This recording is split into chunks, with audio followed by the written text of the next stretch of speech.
The Kings head out on the road, still looking for their first win of the season. We break down their loss to the Kraken on Thursday. That included the NHL debut of young defenseman Brandt Clarke. We'll give you the details on the Kings' first road trip of the season and preview the Ontario Reign opening up their AHL season. All that and more coming up on this edition of Locked on LA Kings. You are Locked On Kings, your daily podcast on the Los Angeles Kings. Part of the Locked On Podcast Network, your team every day.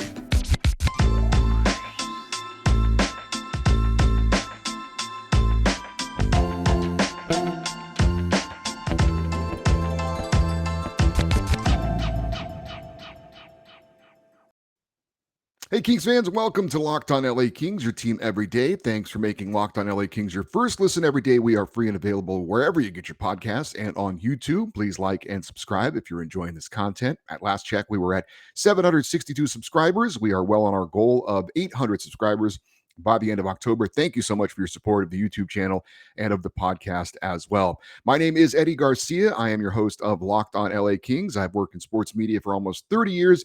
For the past 20 plus years, I've been at the Fox Sports Radio Network, also co-host of the Puck Podcast, a weekly NHL review show that's been putting out content for the past 16 years, and a passionate LA Kings fan for the past 30 years. Today's episode is brought to you by BetOnline. BetOnline has you covered this season with more props, odds, and lines than ever before. BetOnline, where the game starts.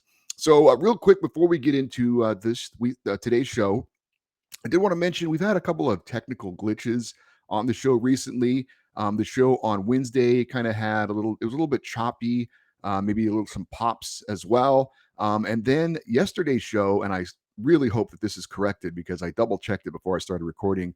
For some reason, my microphone that I have here wasn't working, and I think the recording was picking up the built-in microphone that is on the computer that I'm using, and the sound quality is not what I want it to be. So apologies for those technical issues over the past two shows.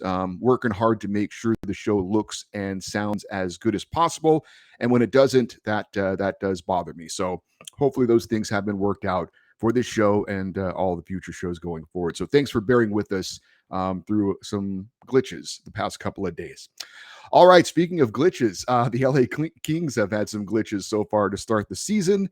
They played last night at home against the Seattle Kraken in a game that I thought was pretty important for them as they headed out on a road trip. So let's get into what happened last night at Crypto.com Arena. And we'll start off by letting you know what the line combinations were, at least to start the game against Seattle. There were a couple of surprises, not with the top line, though. That was Anze Kopitar centering Kevin Fiala and Adrian Kempe. The second line had Philip Deneau and Trevor Moore, along with Carl Grundstrom. The third line, Quentin Byfield with Alex Iafallo and Gabe Velarde. And the fourth line, Blake Lizotte, Brendan Lemieux, and Arthur Kaliev. Your defensive pairings were Mikey Anderson and Drew Doughty, Sean Walker and Matt Roy, Alex Edler, and number 92, Brandt Clarke, the rookie making his NHL debut, wearing a new number. We're going to get more into him certainly in just a bit. Of course, Jonathan Quick was in net. We'll talk about that a little bit more as we go on. So, talked on Thursday's show, just first off talking about the lines, about what I would have done with Victor Arvidsson out of the lineup due to illness. We'll update his condition later on in the show. But I would have put Arthur Kaliev on the second line with Deneau and Moore. And Carl Grundstrom, I would have had on the fourth line with Blake Lizotte and Brendan Lemieux. I would have kept Gabe Velarde on the third line because it looked like he and Quentin Byfield had some chemistry going in the season opener. So I don't really get moving Grundstrom up to the second line and keeping Kaliev down on the fourth line. A little bit curious with that. I don't know if Todd McClellan is looking to kind of getting Carl Grundstrom going this season because he's been a little bit quiet. But I would want to give the more ice time and the more opportunities to a guy like Arthur Kaliev, who obviously has a wonderful shot, but that was not the case, at least early on in this game against Seattle. As for the defense, I agree with Walker back on the left side, in for Sean Durzi and Brandt Clarke in the lineup, along with Alex Edler. Thought that was the right call there. And obviously, all eyes were on Brandt Clarke making his NHL debut. As far as Jonathan Quick being in net, I also agreed with this one, although there was some debate about whether you wanted Jonathan Quick back out there a day after, a couple days after the season opener, where he saw a lot of work, 47 shots against the Vegas Golden Knights. And, you want to manage his minutes and his time in the crease going forward because of his age and because of the wear and tear on his body. And, but I just don't think in game 2 of the season, it's time to start thinking about load management. This is not game 22. It's game 2. He's had the full off season to get his body right. Yeah, he's been working hard in training camp and in the practices to get ready to go, but it's only game number 2. And like I said on Thursday, I thought suddenly this game had a lot of importance because the Kings are getting ready to go out on a 9-day, 5-team road trip. And you don't want to go 0-2 at home and then head out on the road. So I thought it was an important game for the Kings to get their game going, to get a victory under their belt before they headed out on the road. And I think Jonathan Quick and net gives them the best chance to win. So I was okay with Cal Peterson still waiting to make his season debut. He is going to have to get in the net at some point, and it's going to be on this upcoming road trip, and we will talk about that in just a little bit. So what was the big takeaway from the season opening loss against Vegas, right? For me, it was for the Kings to stop hurting themselves, stop making bad decisions. So what did the Kings do in the opening minute of the game against the Kraken? They took a penalty for too many men on the ice. Right off the bat, setting the tone for the game. And as if that wasn't bad enough, right after that penalty expired, they took another penalty. Blake Lizotte called for tripping. It is literally exactly how you don't want to start a game. You make 2 bad decisions. You put the team on its heels and you mess with your rotation as far as players trying to get into the flow of the game with their teammates. And most importantly, the second penalty led to the first goal of the game. So now you're behind early 1-0 in this one. On that goal, Jonathan Quick made a great initial save on Jordan Eberle, but Jaden Schwartz was there to put in the rebound with Quick laying on his belly in the crease. And it was 1-0 Kraken early. Not the start the Kings wanted to get up to, but hey, still a lot of game left to go, right? And the Kings did end up tying up the game later in the first period on a nice effort from Alex Iafallo on a power play.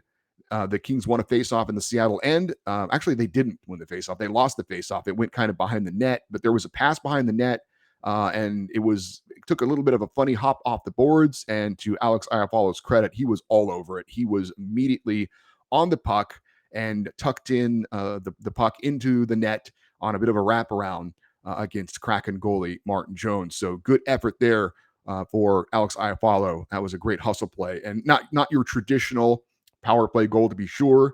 It wasn't something that was set up. It was just a good hustle play and taking advantage of a bit of a fortunate bounce for the Kings. Second period, the Kraken would grab the lead with Brandon Tanev scoring by outworking Adrian Kempe in a corner. Tanev got the puck and spun to the inside towards the net and then just took it hard to the net. It was a pretty innocent looking shot, but it deflected off the stick of Kings defenseman Mikey Anderson and into the top of the net, and that made it 2-1 Seattle. And that is just an example of good things happening when you take the puck strong to the net, kind of a Carl Grundstrom type of a goal that we've seen in the past.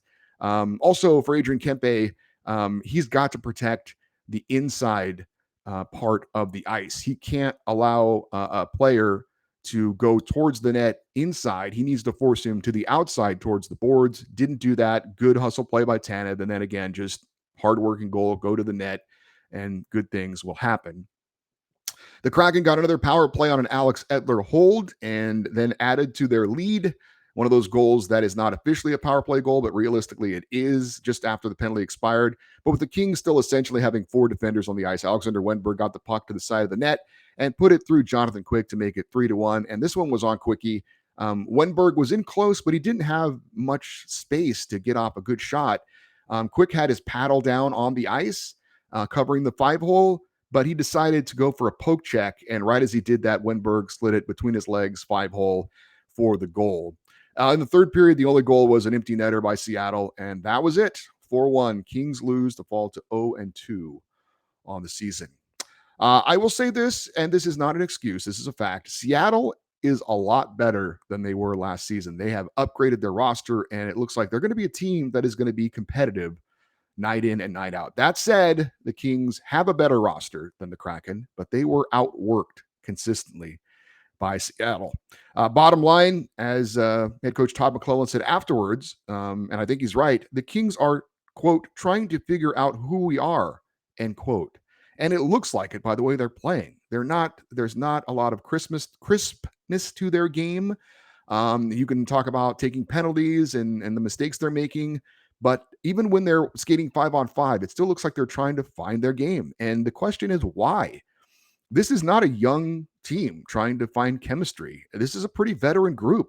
Other than the addition of Fiala and Brandt Clarke, these guys have all played together before. And you can say it's just early season stuff that teams normally go through, but it didn't seem that the Vegas Golden Knights or the Seattle Kraken were really going through it.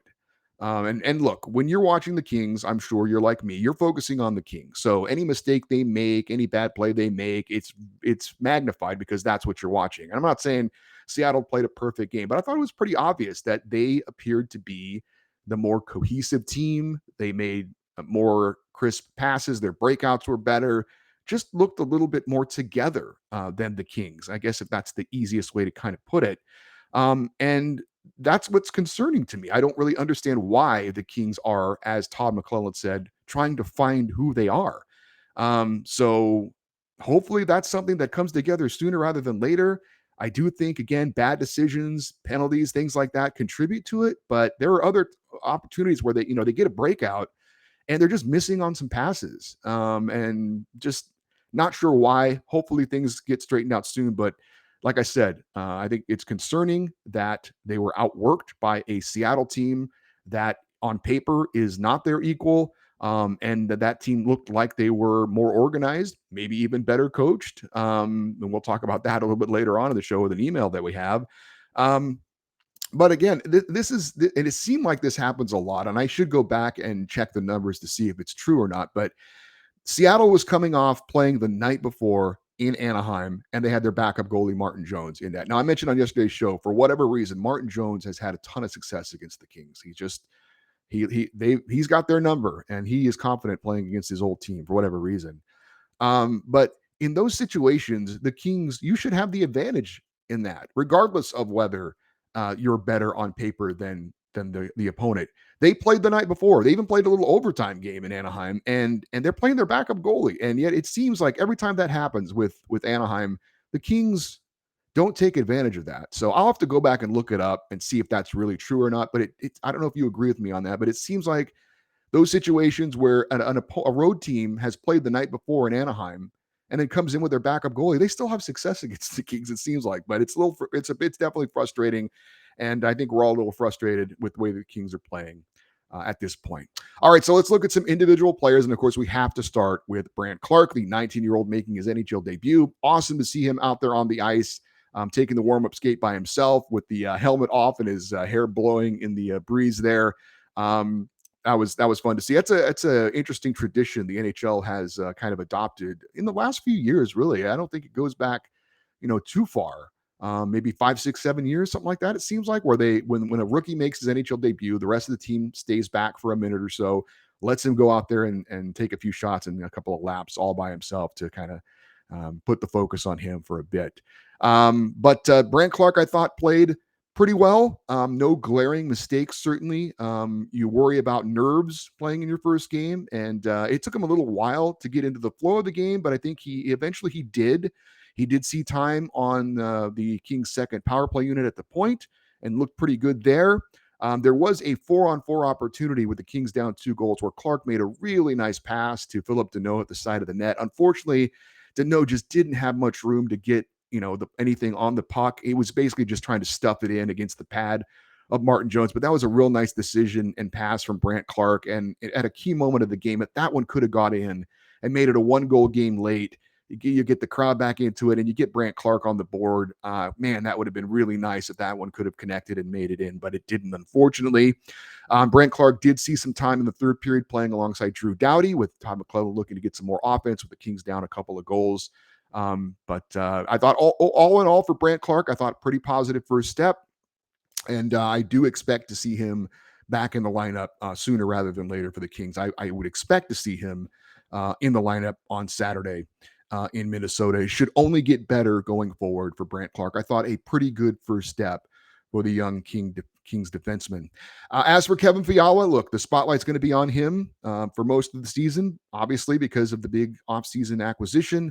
And at least no dumb penalties in this one for Kevin Fiala.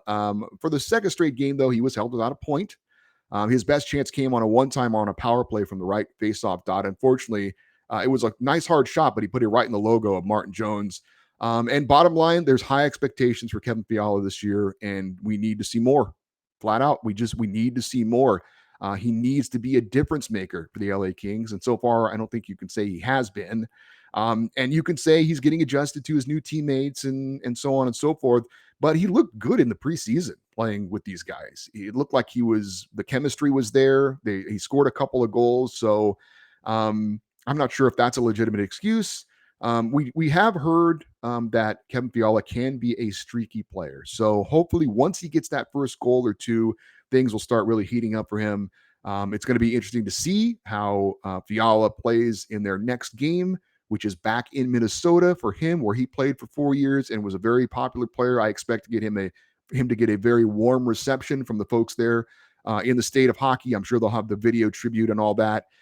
So hopefully going back up to Minnesota against his old team, maybe that'll get him sparked. Maybe that'll get him going to get his first points and his first goal for the LA Kings.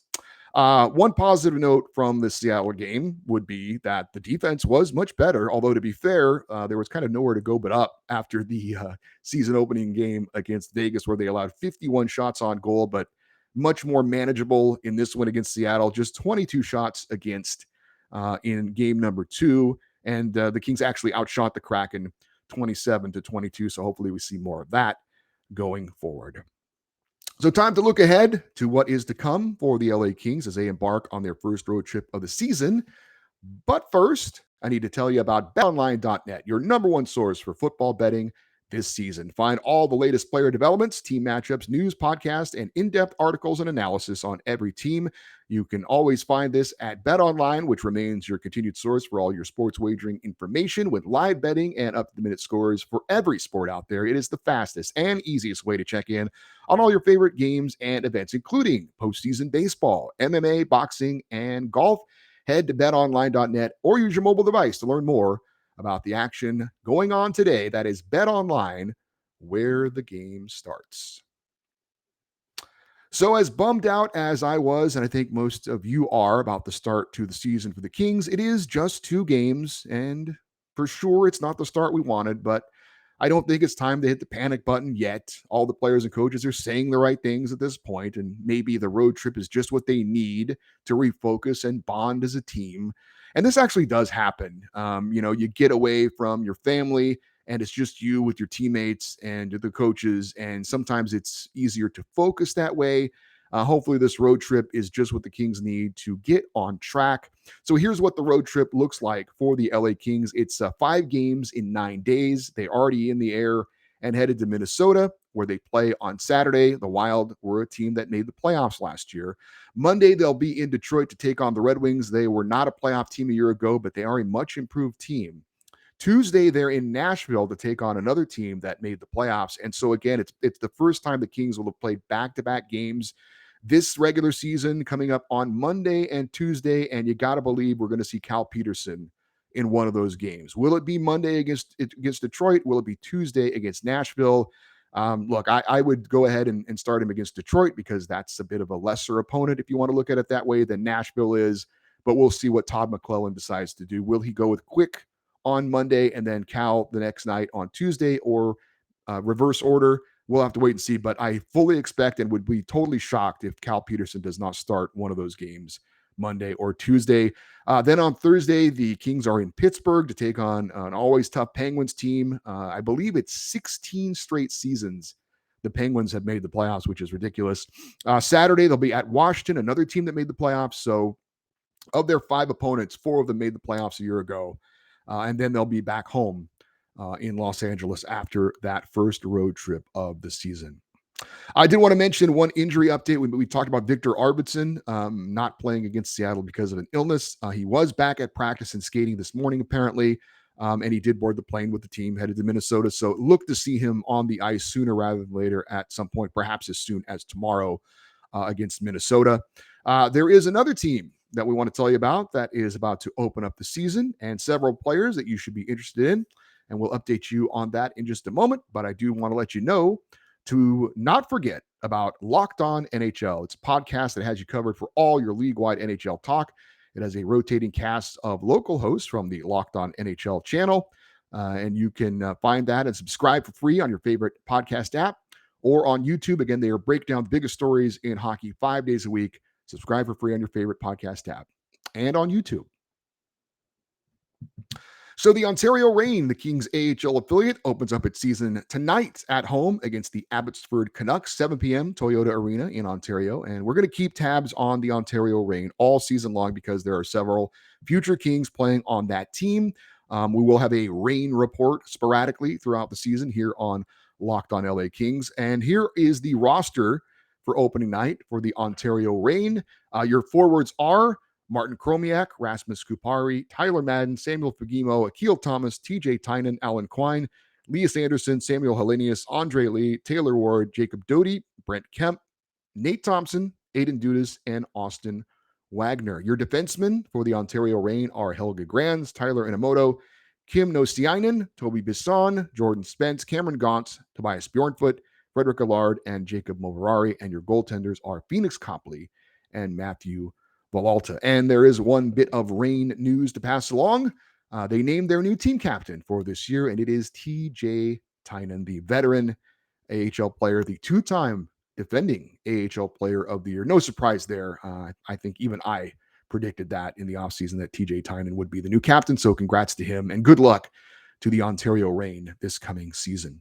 We've got a brief rival report on the other Pacific Division teams from last night. The Calgary Flames looked really good, winning their season opener at home against the defending Stanley Cup champion Colorado Avalanche. 5-3 was the final, and congrats to former Kings head coach Darryl Sutter, who picked up career win number 700 in his Hall of Fame career. The Golden Knights are off to a 2-0 start with a 1-0 win over the Blackhawks in their home opener in Vegas last night. So right now, the Kings and the Sharks are the only 0-2 teams in the Pacific Division. Vancouver is 0-1 and looking for its first win of the year as well. Hey, we got a couple of emails to answer before we call it a week. And our first one comes from John in Tokyo. And he says, as someone who has played sports all his life, the Sean Dursey bad pass at the end of the game was more a reflection of poor coaching. There was no plan, thus the 22 seconds behind the net. And Coach Todd berated his players for the game management after the opening night loss. But that is, again, a reflection of poor coaching. So my question, after we've seen enough of the same of losing too many years under his leadership, and because we've been told about the potential and high talent level of this collection of Kings players, he types in all capitals, when is it time to pull the plug on Coach Todd? Wow, we are already looking for a coaching change here. I am not ready to go there yet, John. I think Todd McClellan did a great job with the LA Kings last season. And again, it's just 2 games. But I will say this. Does coaching take the blame in part of the poor start to the LA Kings? It has to. He's part of the team. It's not all on the players. Although I think if you're going to ask me, quite frankly, for the first 2 games, would I blame more the players than the coaches? I would blame the players more than I would the coaches. But look, LA Kings ownership has spent money. The Kings have spent to the cap. They went out, management made the move to get Kevin Fiala. All right. The Kings, I think, have the big picture in mind that if you gave Kings management and Todd McClellan truth serum, do they think they're a Stanley Cup winning team this season? I think the answer is no. To be honest with you, they're never going to say that, nor should they ever say that. But when you've spent to the cap and you've gone out and gotten the players you think you need to be successful, then what do you look to change? Because you're not going to fire the players. They're not going to fire Kevin Fiala. They're going to fire the coach. So yes, at some point, Todd McClellan is absolutely going to be held accountable. If this team severely underachieves this season, then they will be looking to make a coaching change. There's no doubt about it. Because like I said, they've spent the money, they've made the moves, and if it doesn't start to get better sooner rather than later, they will look to make a coaching change. So that's just the way it works in the NHL. Todd McClellan has been in that situation before. He understands it. So we're way, way ahead of the game at this point, in my opinion. But let's see where we are after the first couple of months of the season. And then hopefully things aren't at this point. But if it is, then we can revisit this conversation. But like I said, if it goes really sideways, yeah, they'll look to pull the plug on Todd McClellan. And also this from Sousa in Phoenix. This question actually came from Twitter, which is totally fine. And they ask, what the heck happened to Garrett Sparks? Did I miss him being traded? I've heard a lot lately about our depth in net and the rain tenders and even swamp rabbits, but his name is always left out. Where the heck did he go? It's a legitimate question. For those of you that don't know who the heck is Garrett Sparks, he was a veteran goalie that was with the Kings last season. He played 12 games for the Reign, 2 games for the Kings. And the answer, Sousa, is I have no idea where he is. As I have not seen anything as far as a search of him retiring. He is 29 years old, and he's a guy who is clearly an AHL/ECHL goalie at this point. But apparently he's a free agent and available to play for somebody out there. So if you need a goaltender, you want a veteran guy, give Garrett Sparks a call. But yeah, he's not playing with anybody right now, as far as I can tell. And so he's still out there. And we'll see if he gets a job somewhere in the hockey world. If you have any questions or comments about what's going on with the Kings or anything else, you can always send me an email, lockedoneddie@gmail.com, EDDIE, lockedoneddie@gmail.com. Please follow us on Twitter. We are at LockedOnLAKings, and we have an Instagram page as well. It is at LockedOnLAKings. I'll be back on Monday to recap Saturday's game against Minnesota and preview Monday's game against Detroit. Looking forward to hopefully breaking down the Kings' first win of the season. Thanks for making Locked On LA Kings your first listen every day. Now make your second listen Locked On Fantasy Hockey. Steel Roden and Flip Livingstone bring you the fantasy edge and keep you ahead of the competition with daily updates of news, analysis, and advice Monday through Friday. That's Locked On Fantasy Hockey, available on YouTube, Audacity, and wherever you get your podcasts. I'm Eddie Garcia. Thanks for listening and watching Locked On LA Kings. Have yourselves a great weekend. And as always, go Kings, go.